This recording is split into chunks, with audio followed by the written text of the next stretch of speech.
Ayun, ilalagay na yan. Model nga yan, sir. Ano model? Deluxe yan, deluxe. Saan ang model niya?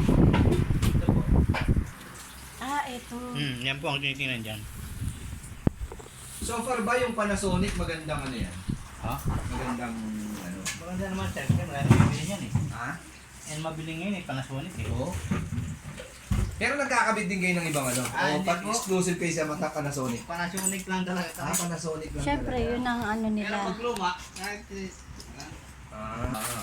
Ah, kayo rin.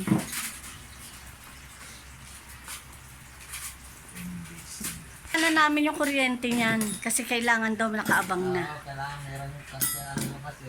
Oo. Yan, June, ano ngayon? June ano ngayon? June 4, 2025. Ito nga. In-install itong Panasonic. Yan.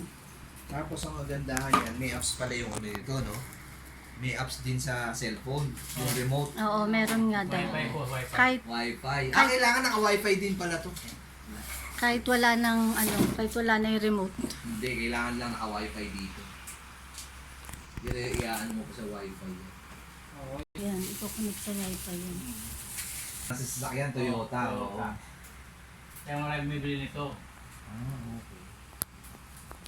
Pag nasira, mas madaling hanapan ng pyesa. Opo, kunin niyo yung model serial number, makaka-order kayo ng Mother ko, tama lang na ano na, 2 HP, no? Opo ma'am. Kung halimbawa, katulad doon sa tunog na eh, ano kadalasan nasira nun? Depende po kung anong error niya. Kung may error po yan eh. Ano po ba lumalabas? Ano, yung unit na ganyan, ano ba ang kadalasan na problema niyan? Ha? Ano kadalasan ng problema sa inyo niyan pagka may problema? Depende nga po sa error ma'am. Kasi may error po yan eh, error code. Lumalabas po yung kung anong problema. Hmm.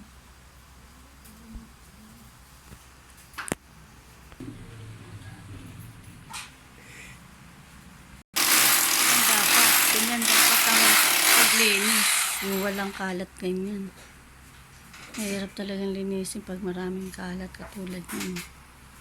Maraming kalat. Kuya, bakit yung compressor na drain? Bakit minsan kadalasan yung compressor, tama ba? Nagde-drain siya o yung nilalagyan siya ng laman, ang tawag doon? Ngayon, Freon? pagka po nagkaroon ng leak, Butas nga kasi. kaya naubos yung karga. Doon lang nagkakaproblema pag may leak. Opo, excuse me. Ah. Bakit kadalasan nag-leak? Ano problema? Kulang sa ano? Pag nabutas po yung tubo ma'am, Oo nga, ba't kadalasan nabubutas yung tubo? ibig sabihin yung tubo medyo mahina siya ma'am, hindi kaya yung ano. Kasi ang pressure kasi ng inverter mataas eh. Hindi ka pero dati ng 22. Oh, bakit gano'n? Madalas mabutas? Yung pressure po ma'am matapang po. Ah. Iba yung timpla. Ah. Kaya ang pressure natin, R22, maanong timpla yan, parang medyo matapang. Kaya tumatagal yung tubo. Mhm. Ngayon, mataas ang pressure. Yung tubo, hindi kaya yung pressure. Ah, okay. Paano nalalaman kung isa lang naman yung priyo na nilalagay? Bakit nagkakaproblemang ganun? Ha? May iba-ibang klase ba ng priyo na nilalagay? Oo, ibang pressure po. May 410, may R22, mayroong R32. Ah, Tatlong okay. klase pong pressure ngayon. Dati isang klase lang, R22 lang. Tawag pa damo na. Maraming lumabas ngayon mga bago eh. So, kailangan ko ano yung nilagay pa, yun na yun? O hindi naman? Karga. Kailangan ko ano yung unang nilagay, yun na yun. Yes ma'am. Nagkakaproblema kung iba-iba. O may kanya na po, ano siya, may kanya-kanya siyang pressure eh. Mm. Sabi niya, kuya, Ito po R32. R32 alin? Alam po niya, pre yun iba. So R32 ang priyo niyan. Oo, bagong labas po ito eh. Halimbawang wala na yan, tumagal na yan, wala na yung bagong labas sa R32. Wala na yung R32, anong yung pwede nila ikakabit sa susunod? Ano po yan namin? Hindi siya basta-basta mawawala. Yes, ma'am. May mga brand din po ba yung mga Prio na yan? Yes, ma'am. Ah, okay. So, hindi rin pala basta-basta mawawala yung R32 na yan. Pero, halimbawa, iba-ibang brand, okay lang yun basta pare-pare sa R32. Tama po yun.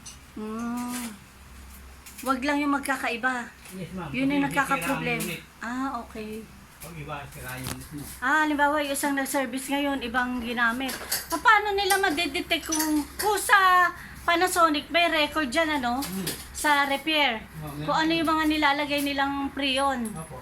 Hindi katulad kung iba-iba ang gumagawa, walang record. Basta linis lang ng linis, lagay lang ng lagay, no? Ah, okay. Ganun pala yun. Kumot, hindi pala kumot na nilinis na okay na pala. Nasa ano din pala yun, kung ano yung ginamit ng una. Kung wala ng lamig, wala naman nila. Kulang ng Prion. Magkano kadalasan ng linis nyo ng ganyan, split type?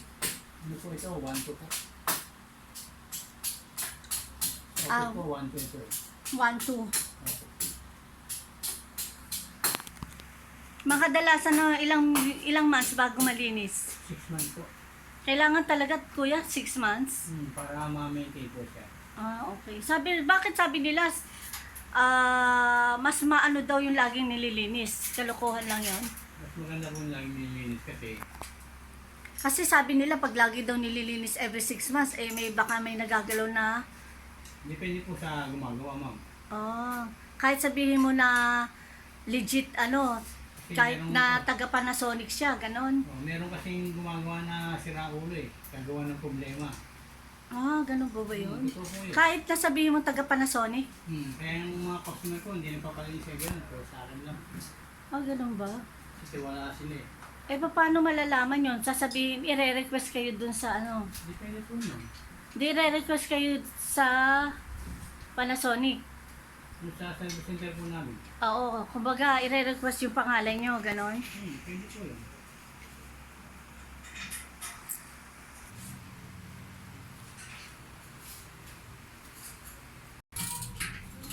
Hindi lang kaya.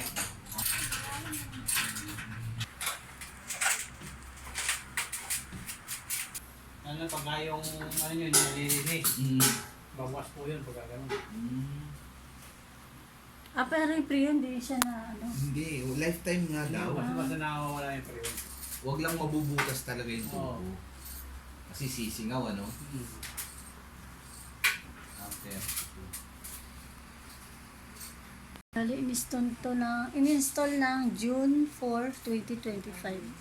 Panasonic to. Bago to.